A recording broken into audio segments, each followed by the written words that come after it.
Graham, what's going on, man? I appreciate you taking the time. Absolutely. Good to be here, Chris. Thanks for having me, man. Yeah, absolutely. So like I mentioned, Graham, there's not many programs, not many teams out there that you talk about a 12-1 season. I think 99.9% of the programs in college football are jumping for joy or celebrating that. But when you lose the last one, when you lose the SEC championship and you get left out of the playoff, it is a disappointing year for a team that was trying to do something that we have not seen in, I think, over 100 years or about 100 years, which was 3 straight national championships. Again, 12-1 overall, 8-0 for the Georgia Bulldogs in SEC play, but losing to Bama in that SEC title. Let's first start, Graham, as we look back on the season that was. Just the way this Georgia team evolved and grew, starting on the offensive side. I feel like the storyline all year long, and really became the storyline, Carson Beck really shining in his first year at QB1. I feel like almost, Graham, you correct me if I'm wrong here, but from the outside looking in, the expectations for Georgia was so high. It's like they couldn't do enough in the regular season to get any credit, get any respect. All everybody wanted to talk about was the schedule and how bad it was. Carson Beck, it felt like to me quietly, was elite this year. Mike Bobo quietly was one of the best offensive coordinators in college football. The offense was elite. What did you see from Beck and from that Georgia offense starting from game one all the way to the SEC title, the evolution, if you will, from that offense, and again, starting with Beck under center? Yeah, it was interesting with Carson Beck. I mean, I agree with you. He had a great season. He, ended up turning into, I think, one of the best quarterbacks in college football. He came in and, they really kind of kept a tight leash on him early. That South Carolina game, like lots of underneath stuff. There were times where maybe he had shots downfield that he wasn't seeing. And as a younger player coming up through Georgia's program, the thing that he always wanted to do in scrimmages and practices was throw the deep ball. And he had a little bit of a reputation for trying to force balls into coverage that he shouldn't. And I think that, Mike Bobo really, really drilled him on protecting the football. And once he proved he could do that, which he did over the first month of the season, it was like they put a little more on his plate every week, and he got better and better. And he started, getting to a spot where they were letting him open things up. And he was really, really good throwing the ball up the seams. You saw kind of the boundary shots come into the offense a little bit at times later in the year, but that really wasn't something Georgia did very much. And it felt like that was going to come out maybe down the stretch or in a playoff situation with Ra Thomas. And then you didn't end up seeing him in the SEC championship game. And that'll kind of be, the what if, I guess, for that passing game. But the offense got better all year. Beck got better all year, but the offensive line, they had a lot of returning starters, a lot of guys who had played a lot of football, and they honestly weren't great at times out of the gate, and they struggled with some of their run block schemes. South Carolina did a really good job of shooting gaps against them at times. Like that game stood out. There were other times early in the season where they just looked a half a step off maybe.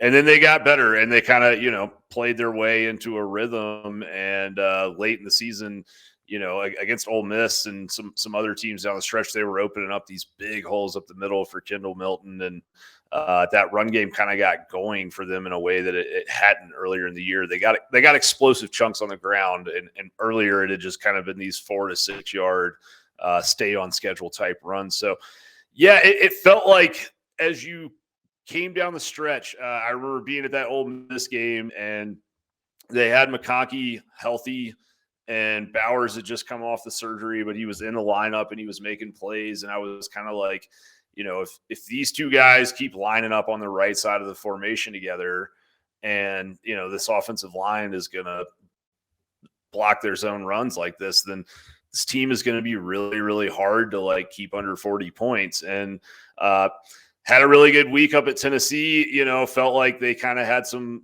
juggernaut potential on offense. Not like crazy, but good enough. And then in the end, you saw sort of that. There we go. Sorry about that, Graham. Something just happened there.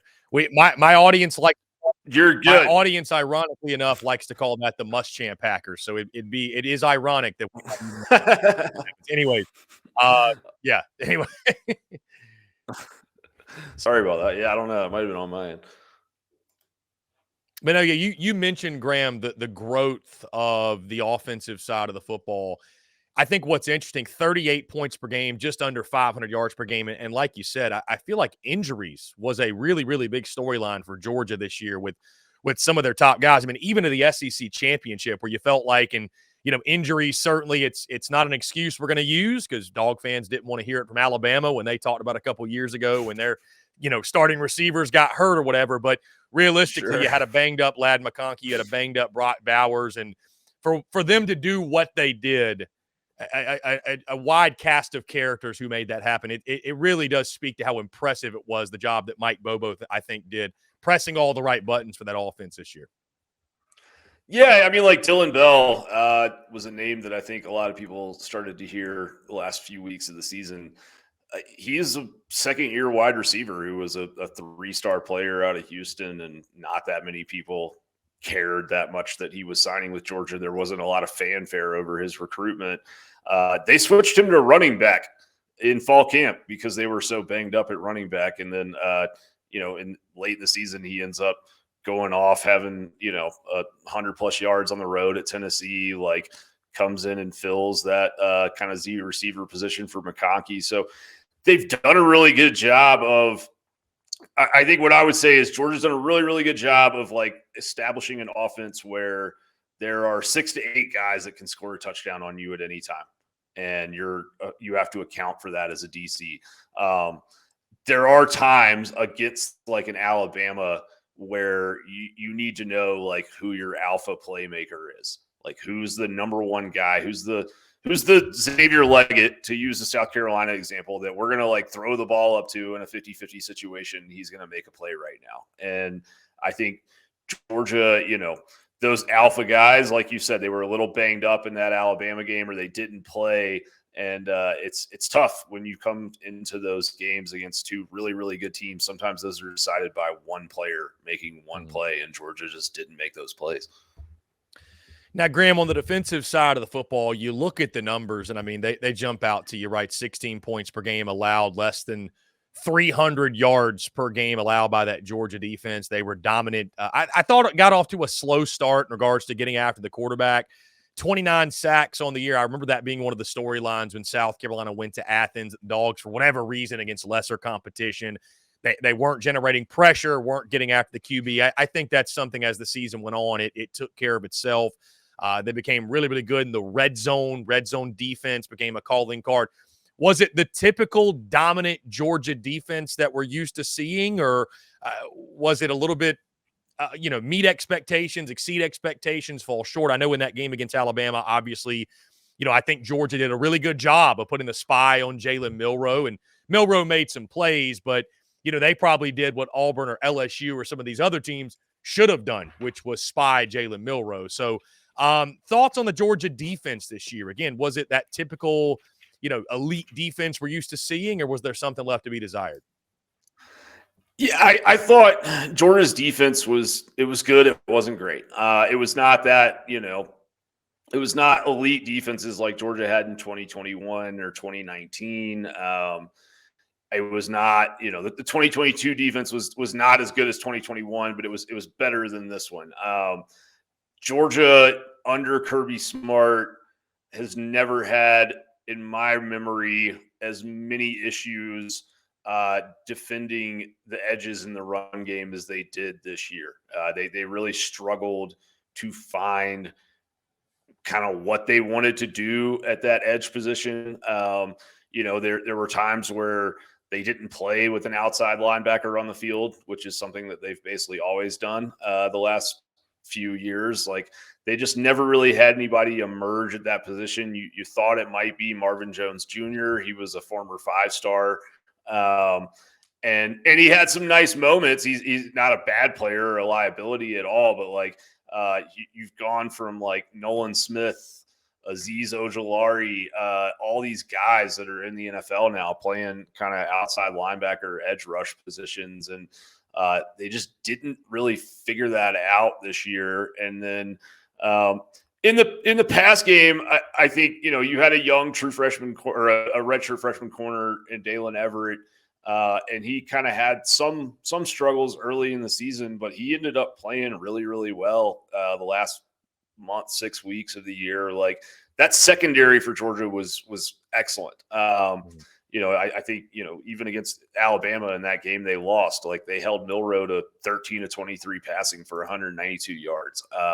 They held Bama to, 300 something yards, I think, in that game, 306. Like, if you told me that before the game, I would say they're going to win.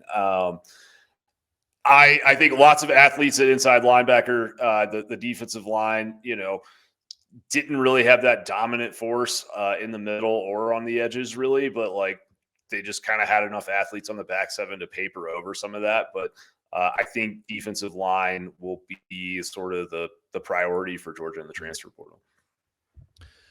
Graham, again, when you look back at the 2023 season, I just think it's really interesting because you think about the pressures that Georgia faced. I mean, again, we're talking about a team that this season is going to be labeled as disappointing after 12-1 and 8-0 in SEC play. But you started slow with a 41-point win over UT Martin and a 42-point win over Ball State. Like, again, when you're being held to, the question for Georgia was never, are they an elite team? Are they the best team in college football? It was, are they good enough to win a third straight national title? So when you're being held to that standard, you can't win by enough. And then you come out of the gate slow against South Carolina.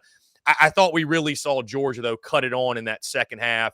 Quality win against Mizzou. Then you blast Ole Miss on national TV. You blast Tennessee at their place.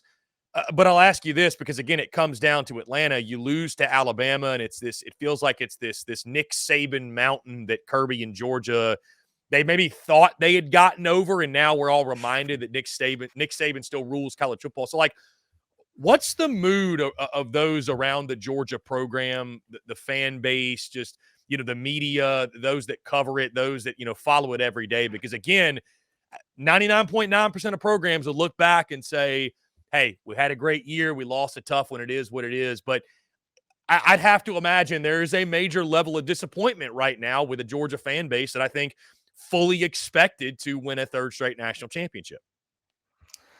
Yeah, I mean, I think everyone sees this, like, missed opportunity. I think you look at that Alabama game, like we just said, like, they held them to 306 yards. Georgia came into that game with, the top 10 offense, the better quarterback, the better receiver group. Like, there was a lot of things that you thought kind of coming into that game, like Georgia can sort of make Alabama chase them. And if Georgia can get into the 30s, Alabama might not be able to get there with them.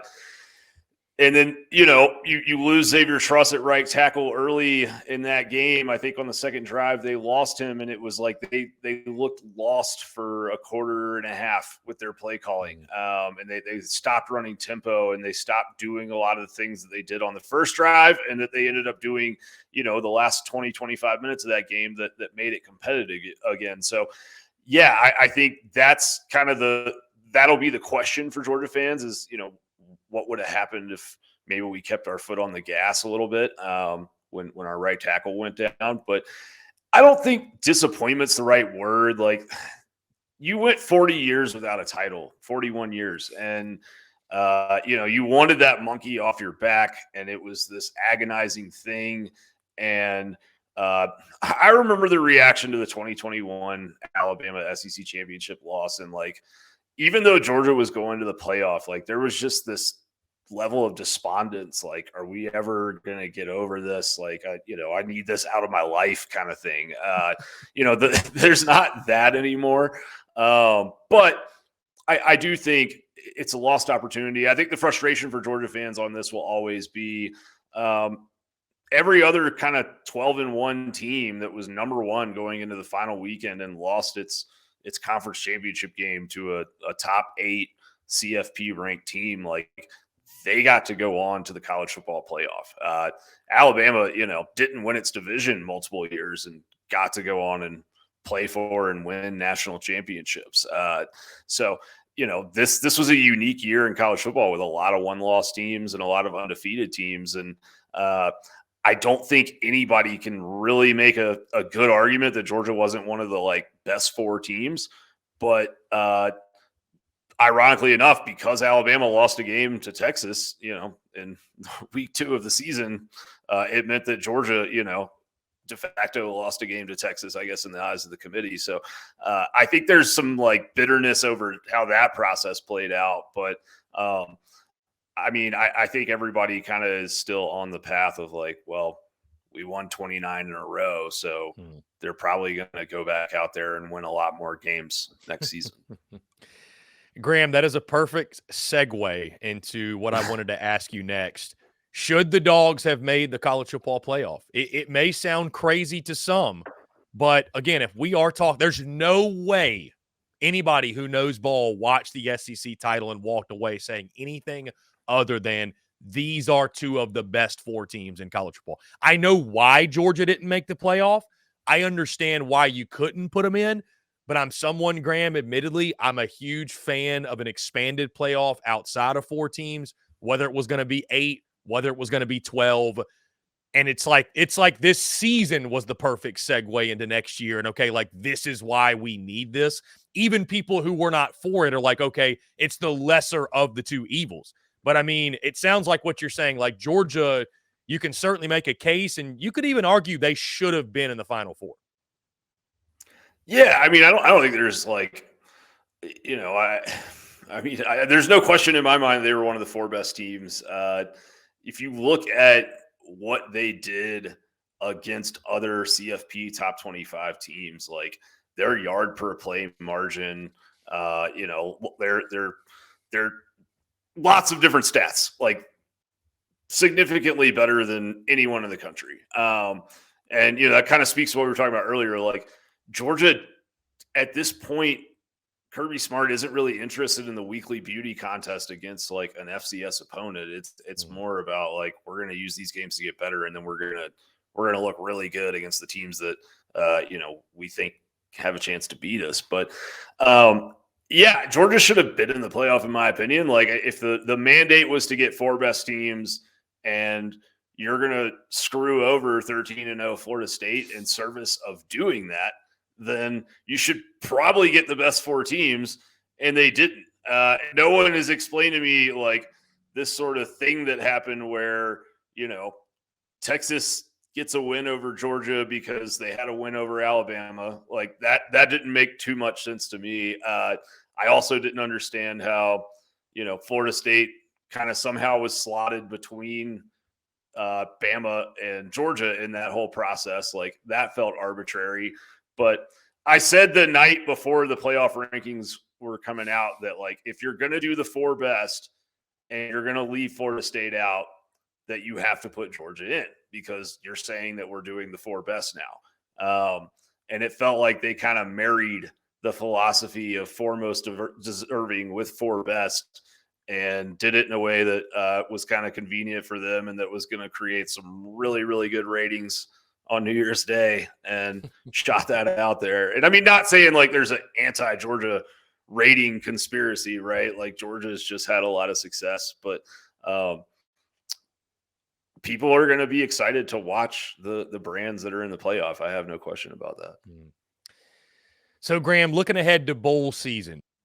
My apologies, Graham. That was on me. I have no idea what happened. You're good. No, so Georgia, again, Georgia gets rewarded. Take on Florida State, those Seminoles, who I do agree with the committee putting FSU ahead of Georgia. It just goes to show the committee had practically no idea what they were doing, because I think we'd all agree that Georgia's a better team than Florida State. Either way, those 2 teams will face off. I feel like a lot of people are looking at this game as they're waiting on Georgia to expose the Seminoles as this is why they shouldn't have been in. This game, December the 30th, 4:00 Eastern time kickoff. Again, what's fascinating about this game is it's a pair of teams and a pair of fan bases that I think you can realistically question if they want to be there. Let's just call it for what it is. And I am going to be picking Georgia in this game, because when it comes to master motivators, guys who know how to get their team off the mat and get their team excited to play, I trust that Kirby Smart can do that and will do that. But even for him, Graham, this is going to be a challenge, right? I mean, just because of what these two teams were hoping to accomplish, and now, unfortunately, what they're left with, which winning the Orange Bowl, Graham, it used to mean something. Now, I don't know how excited these two teams really are to play in this game. Yeah, I had a colleague at one point in life in the business world who had this saying of like never waste a disaster. I kind of think like Kirby Smart is really good at never wasting a disaster. Not that a 12-1 season is a disaster, but yeah, like Georgia, I think a loss can be a gift sometimes. And in this case, a loss kept you out of the college football playoff. But like, there's a lot of dudes in that locker room who have not really experienced a loss as like a college starter or as somebody who was on the field participating in a game since they got to Georgia. So I think that there's a good bit of motivation, and in an interesting way, I think like the loss to Alabama is probably going to lead to some guys coming back that maybe wouldn't have otherwise. So yeah, Kirby, Georgia went and they played Texas in the 2018 Sugar Bowl, and it was after an SEC championship game loss to Alabama, and they just didn't show up. And there was a bunch of guys that were like on the trip that didn't want to be there, or came down and didn't play and were going pro. And like after that loss, Kirby kind of, I think, changed his approach to these non-CFP bowl games and was like, okay, like if you're getting on the bus, you better be all in and you better be mentally there. And we're not going to bring guys down there for a vacation. Like we're coming to win a football game. And I expect Georgia to show up and come correctly for that game. Like they will be motivated. I think the thing that will probably weigh into this game more than some are thinking about is just that, like, if Florida State wins this game, they're going to claim a national title. And if you're Georgia, like, you don't want to be the team that gets a title claimed on them, right? Like, you don't want to be 2017 Auburn out here, letting the world have to see a UCF title banner get hung up on Twitter. So I think that Georgia will come down there and they'll probably have guys play that will surprise some people, and I think that they'll play better than people might think. Now, Graham, looking way too far ahead, obviously Wednesday night we get the 2024 SEC schedule, but I'm pretty sure Georgia's is completely leaked. I think Georgia's has been leaked, actually. So we'll get the rest of the schedules. But 2023, folks looked at the schedule and laughed and mocked it. I know, Georgia fans, Georgia beat writers, everybody had to hear that for months and months. Nobody's going to be saying that about the 2024 schedule. Your early thoughts and impressions on it: at Alabama, at Texas in the regular season. If the Dogs go 12-0 and 8-0 again, safe to say it is going to be earned. Yeah, I think they'll make it to the playoff if they go 12-0 next year. Yeah. Hot take for you on the Spurs Up show. No, I think it's an awesome schedule. Like, I'm really pumped about it as somebody that covers Georgia and that, has followed Georgia for most of my life. Like, I love a schedule where you get to go on the road to Austin. That's a great college football road trip. Ditto for Oxford. And you get a game at Alabama. Like, you have a lot of opportunities to make a statement, and you have a lot of opportunities, truthfully, to like lose a game and it not really matter. Lose a couple games even. I'm not saying Georgia will, but like they can in this 12-team format. Like, if they go 10-2 with that schedule, they're probably still going to the playoff. I'll say that they are. Like that schedule is a murderer's row. I am very, very pumped about seeing, kind of how they respond to that.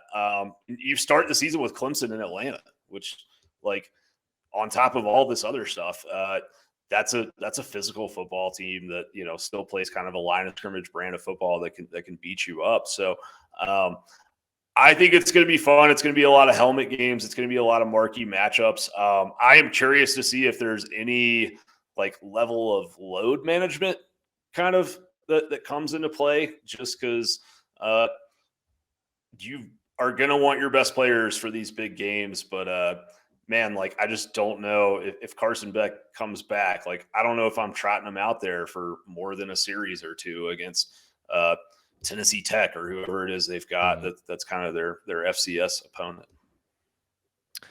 Graham, switching gears before we get you out of here, basketball season has begun. What's the outlook on the Dogs this year? I know this is a program that's obviously building. All the focus right now is on football, but what's your outlook? Do you think Georgia can make some noise in the SEC this year on the hardwood? Yeah. So, I mean, there's a lot of like positive vibes around Georgia basketball right now. Tom Crean, that experiment was kind of tough. I mean, his last season, they won 6 games total, not in the SEC. They won 6 games the entire year. And there was just a lot of like people that were checked out, and there wasn't much investment, I think, in the program at that point. And yeah, like Mike White came on board, did some good things his first season, and then he's had an infusion of talent. Like, he brought a lot of good players in through the portal, and then he's got a couple true freshmen that are difference makers. They got a kid, Silas Demery Jr., who was a USC recruit that they flipped late in the cycle, and he is going to be he's their starting point guard basically, and he's already having some games where he's putting up double doubles. They've got a young shooter behind the 3-point line.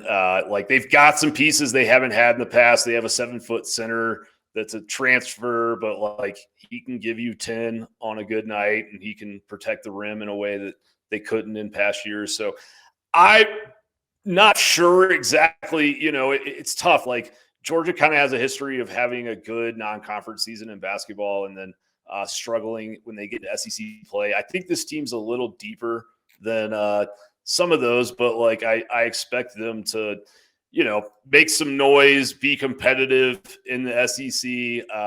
They blew out Georgia Tech the other night after they had beaten Duke. They beat Florida State on the road.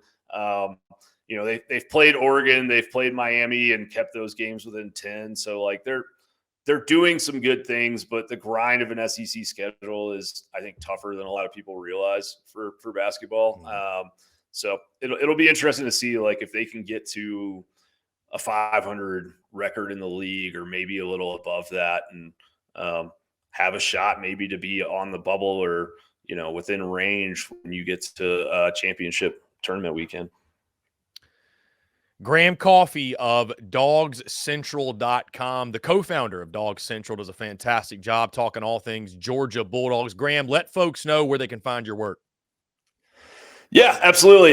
You can find me at DawgsCentral.com, or find me on Twitter at Graham Coffey, DC.